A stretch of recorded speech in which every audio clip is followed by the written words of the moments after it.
is the main difference that you've noticed in the youth of today as opposed to the youth of when you were growing up? Or just not necessarily the main. When you say youth, do you want a particular age group or no, just high like school age, teenagers? Yeah, sure. Let's say like high schoolers. It doesn't have to be like the main difference, just like there are two or three really fundamental differences. One, in this area, and I grew up in this area. I've lived here since I was 4 years old.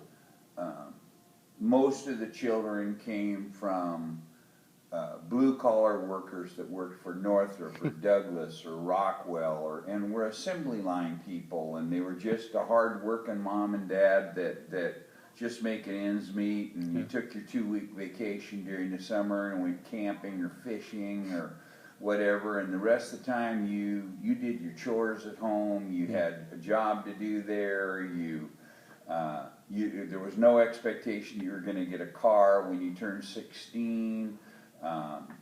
You just had an obligation to family to do things, and so you did those things.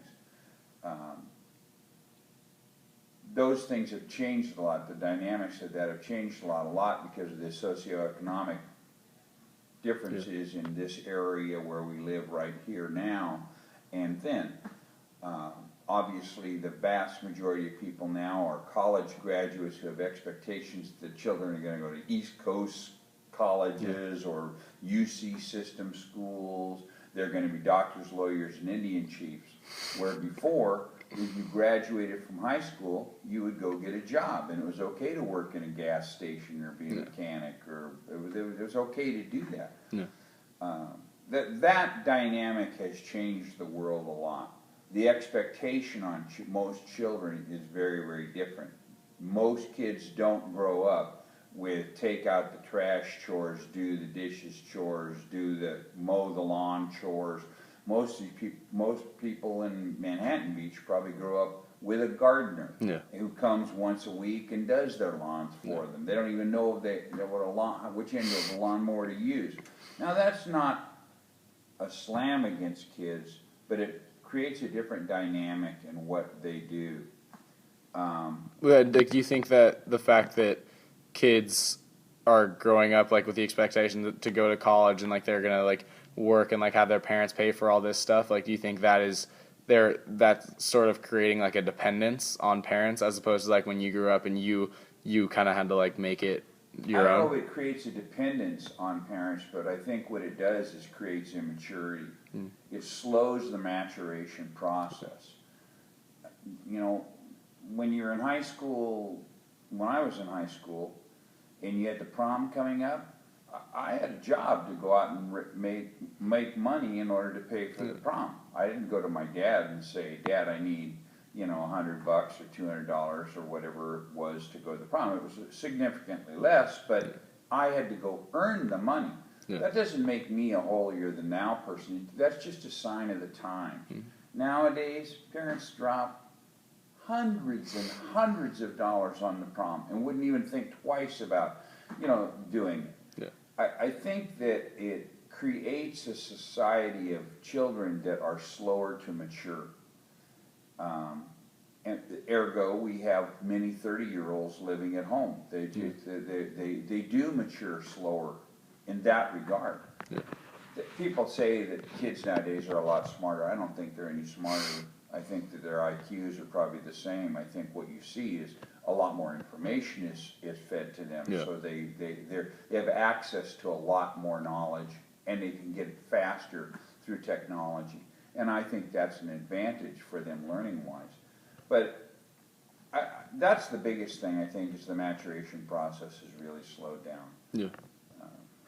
And I think definitely learning how to deal with problems. It is. You are not very street savvy when you grow up with mom and dad paying for everything, covering everything.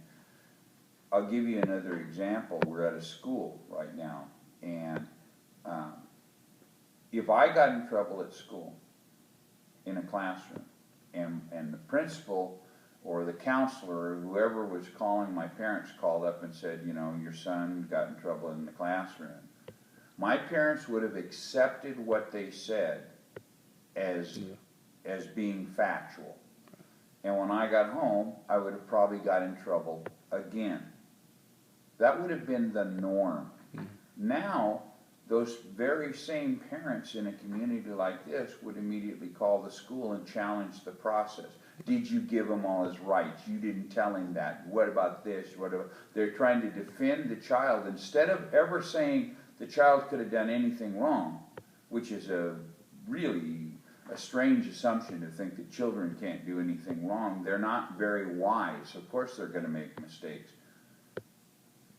You know, I think that we went hand in hand with that other process, and I don't know that that's good for kids. I think we're raising a generation of kids, unfortunately, that think that a lawyer can get them out of everything, and that's not true. Yeah. If you're wrong, you're wrong, and at some point you're going to answer for it. Right. And so did you, straight out of high school, did you get a job? Is that what you did? Or did I did get a job right after high school while I was going to school. Oh, you did? Okay. So I started working right away, and I actually worked 55 hours a week while I was going to school. But there was, if I wanted a car and money, I had to buy the car and pay for those things and go to school at the same time. Were you still living with your parents at that point? There was hundreds of thousands of young men that were doing the exact same thing. Post high school is an interesting thing. I happen to have a personal philosophy on the times changing. I think one of the worst things that ever happened in America was the draft was taken away. I'm not necessarily in favor of sending kids to war, because I'm not in favor of war. But I am in favor of service. I'm big on service. And I think that when that draft was taken away, it could have just been altered. Instead of saying you have to spend 2 years in the military, you have to spend 2 years in community service somewhere where all you are is going to get fed and housed and make some really small amount of money, but for 2 years you're going to give to organizations or, like Peace Corps or something similar to that. Because I think that would be really beneficial in that maturation process. I think that's something that's missing. When children, boys in particular, graduate from high school, people are going to go fight in wars. We have military that do stuff, but it's an all-volunteer army, of course, so there's no pressure on anybody. They can do whatever they're going to do, and it doesn't matter. I like that service thing. I think that's a really valuable tool in young men in particular maturing. I don't know how you implement it. I know that there'd be a lot of problems with it. There certainly would be a lot of people who didn't want their children to have to serve 2 years in Africa in the Peace Corps or anywhere else for that matter, in Pittsburgh in the Peace Corps. But I believe the benefits far outweigh the problems with it. I think we'd have a more mature group of kids going to school, and when they went back to college after they came back from that, I think they would be more directed and understand what they were doing. Maybe some wouldn't even go to college at that point. But the ones who did go would be more directed and head where they're going to head. Instead of getting out of college and now flounder around for 5, 6, 8 years trying to figure out, what should I do? I'm not sure. And I don't have the answer. I'm just giving you my opinion. So did you okay, so like you kind of grew up in a time like where, so like what decade would you have been in high school in? I graduated from high school in 1966. Okay, that's what I was thinking.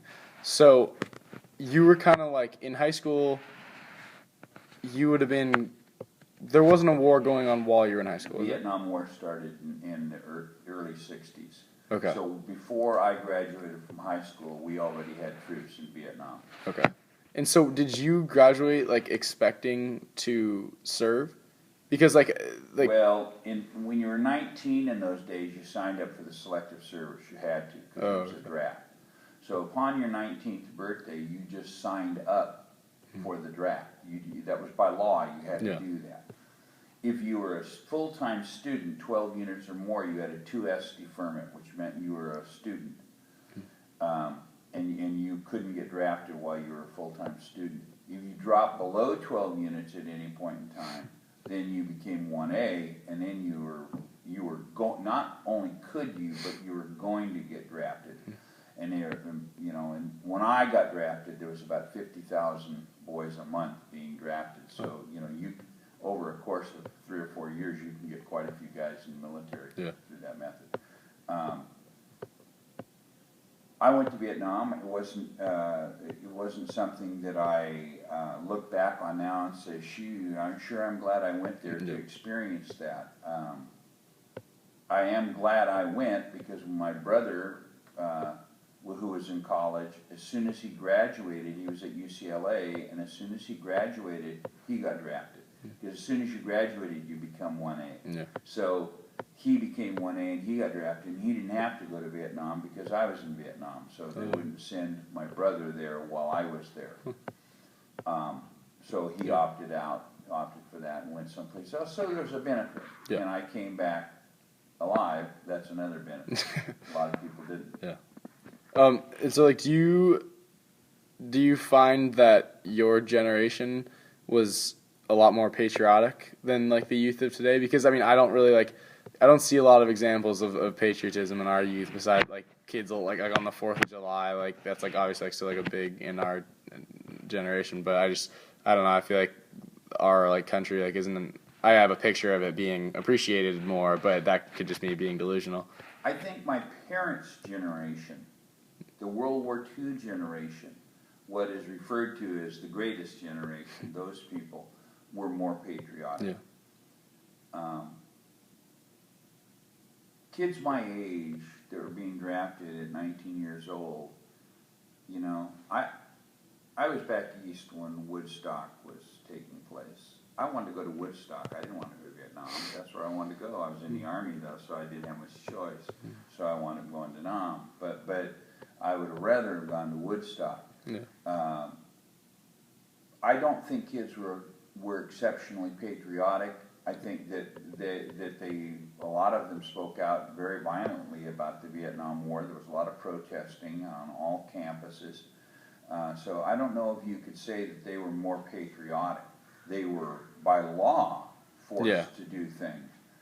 And I think that, again, I don't think that's necessarily a bad thing. The people who are being forced to do it might have thought of it as being a bad thing. But I think in the long run, it wasn't necessarily a bad thing.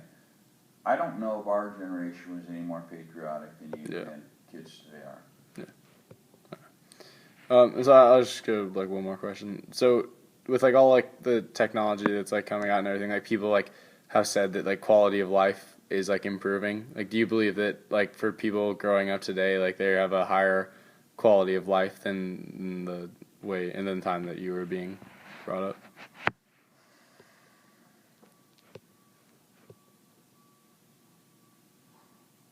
They certainly have access to a lot more information that could directly affect the quality of their life. Right. Health habits, eating habits, things that you do every day. If you have a question about something you're going to eat, you can Google it right there on your iPad, and 5 minutes later know exactly whether it's good, bad, indifferent, know something about it. In my generation, you just knew what your parents told you at home, and they basically knew what their parents had told them. Nobody was coming from a very professional standpoint. So I think that there's some really big advantages. I'm on the internet every night looking at different things. Yeah. My wife and I look at the internet with things we eat, exercise do we do, kinds of things that we're going to buy, purchases we're going to make, we can evaluate. I think your quality of life has definitely improved through technology, if you use that technology. Yeah. Or if you use the information if you're going to go eat whatever you want to eat anyway, it doesn't make any difference. Yeah. But at least you have access to that information. So I believe it does. I believe it does improve the quality of life. All right. Well, thank you very much.